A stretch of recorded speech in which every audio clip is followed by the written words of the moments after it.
Nuestra convicción es que ETA va a dar una respuesta.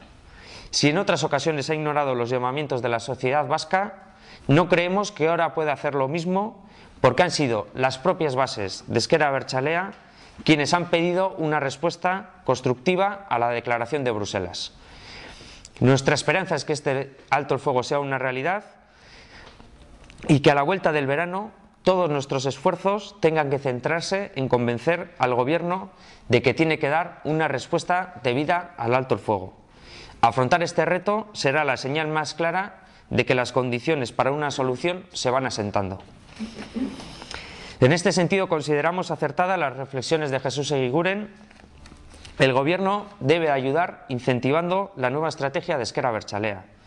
Una actitud pasiva y obstaculizadora no contribuye a que la apuesta por las vías políticas y democráticas sea irreversible.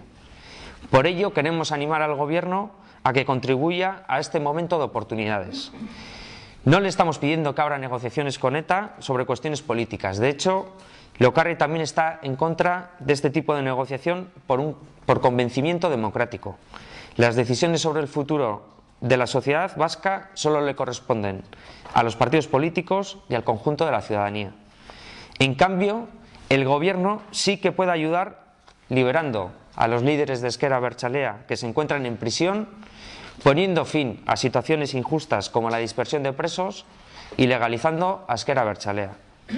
También pedimos al Gobierno que apueste por un final dialogado de la violencia, abordando la situación de los presos y el desarme, porque un final dialogado garantiza una paz más duradera y estable que los finales en clave de victoria y derrota.